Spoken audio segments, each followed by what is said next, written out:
Hello watch fans, birth year watches here, and here we've got a Omega watch that was sold in 1993, and the serial number tells us that it was made in 1986, or at least the movement was. It might have been put into this watch a bit later because these weren't launched for a year or two after that, so it's probably an earlier serial number, but we know it was sold in 1993 in Singapore. We've got a bill of sale from when it was sold used, just to keep the history of the watch. But what a thing. Now you might be asking, why did it stay in stock for years before it was sold? Well, these pre-Bond watches, as they've become known, obviously they weren't called pre-Bond before the Bond watch came out. These pre-Bond watches, you could have them in steel and quartz movement and mid-size, and they were much cheaper. For the full-size quartz steel, it was 800 Swiss francs. This one was 2.5 times that price. That's because this is the automatic chronometer version. It's full size, and it's got an 18 karat gold bezel with 18 karat gold topped links. Gold was very expensive in the 80s, so few people went to the expense of having the extra gold. Signed screw down crown, quick set dates. It's got the medallion in the clasp, which lots don't. It's also got the diver's flip lock extension, as if you would go diving with this.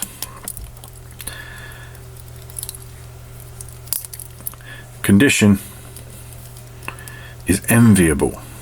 It's not perfect. There's one or two small dings in that 18 karat gold bezel.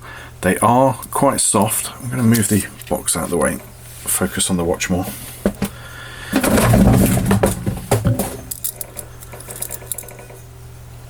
So it does click one direction, 60 click bezel as it should be.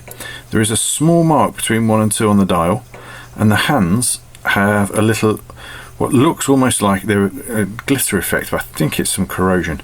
I could be proved wrong. It could be that they were originally glitter hands, but I think it's some light corrosion.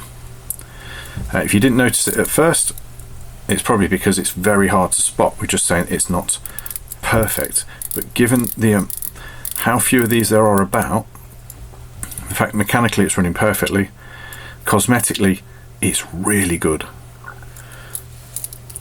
and it would have been a very desirable sports watch in the late 80s, early 90s.